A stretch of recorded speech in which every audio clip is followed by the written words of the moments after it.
bakunzi ba byose TV mbahereza ikaze hano kuri Kigali Play Stadium aho Rayon Sport y'abagore Rayon Sport Women Football Club ndetse na AS Kigali Women Football Club zikaba zirimo zitana mu mitwe. Mbibutsa yuko tugeze ku munota wa 15 ari bikiri ubusa ku busa. Reka turebe imbere zamu AS Kigali bakira ku mutwe. Attention, reka turebe imbere za Mariko araufata. Attention, reka turebe atanga passe bawukira ku mutwe. AS Kigali rimanukira, reka turebe Rayon Sport arawufunga yitonze gatanu muri mediane. Attention,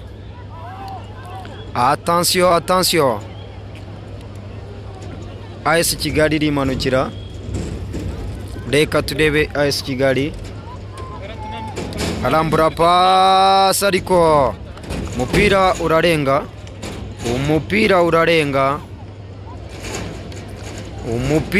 urarenga hano nuwo kuterekwa imbere y'izamu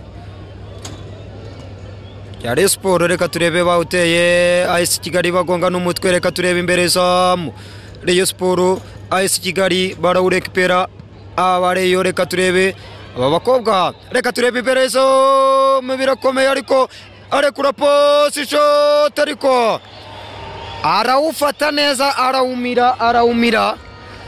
arawufata neza umuzamu wa AS Kigali. Mbona yuko hari umukinnyi wa Rayon Sport uryamye hasi, hari umukinnyi wa Rayon Sport ukaba uryamye hasi. Abaganga biruka bajya kureba uko bigenze nuko bimeze, barebe ko bamukoraho rikaka. Reka turebe biraherera hehe. Bona yuko Rwaka Claude umutoza wa Rayon Sport Women Football Club akaba arimo kubabwira ati mugerageze mushakishe uburyo mureme uburyo bw'ibitego. Ubona yuko rwose arimo amubwira ati soma ku mazi gakeya nurangiza ubundi ujye kunshakira ibitego, mudefande neza. Turebe yuko hano kuri Kigali Play Stadium tuza kuhabona amanota 3 tukakomeza twicaye ku mwanya wa mbere. Wa mukinnyi akaba yahagurutse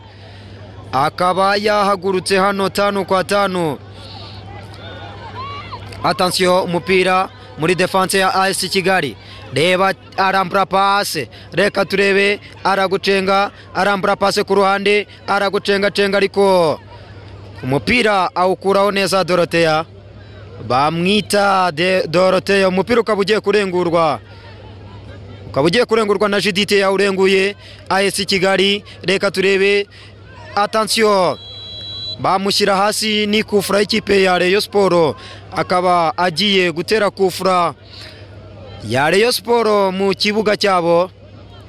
Kufura iri mu kuguru kw'ibumoso. Mbibutsa yuko aba nabari n'abategarugori. Rebo ko narambura baramubuza, umusifuzi aramubuza ati subiza inyuma gato utanyiba ngewe mba ndi maso hano 5-5 mba mparyamye ngira ngo mbanze ndebe ibyo ari byo. Reka turebe ari 3 arambura passe ariko Banyarwanda kazi ndebera ishoti ry'umwari n'umutegarugori. Reka turebe Rayon Sport ku ruhande barawubloka. Attention, aragucenga atera Pireri. Reka turebe ku ruhande aragucenga umupira ariko barawumwaka.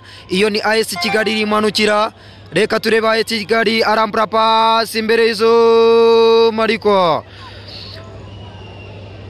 umupira ugaruka mu birenge by'umunyezamu Monique wa Rayon Sport. Reka turebe arashakisha. Attention, Rayon Sport barimanukira.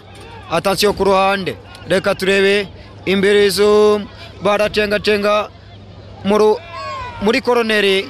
Bati umusifuzi ati nuwo kurengurwa n'ikipe ya AS Kigali. Abafana bavuga bati wowe uratwibye. Bati uratwibye Zawadi.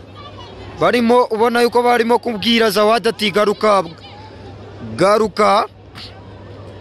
yawurenguye Zawadi araboksa umupira ushyira hanze nuwo kurengurwa n'ikipe ya Rayon Sport, nuwo kurengurwa n'ikipe ya Rayon Sport Women Football Club. Attention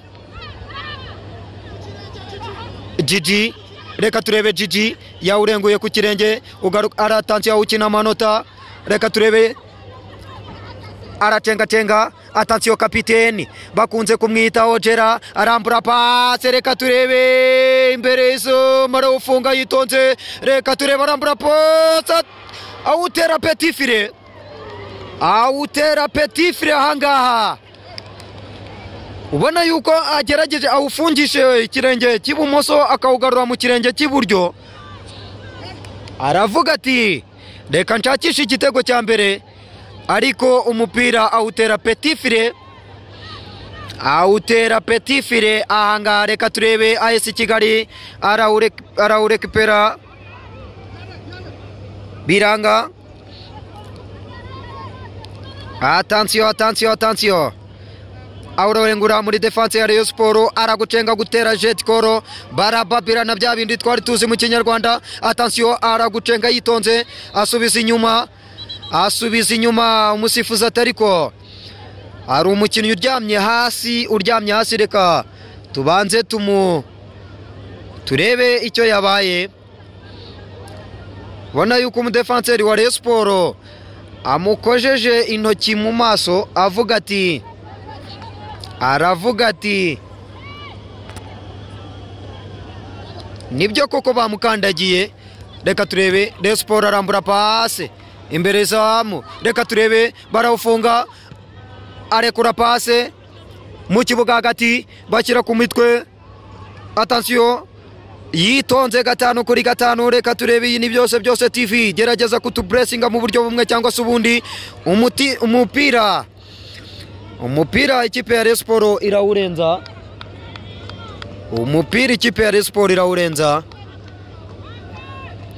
ni Rayon Sport Women Football Club, akaba ari AS Kigali Women Football Club.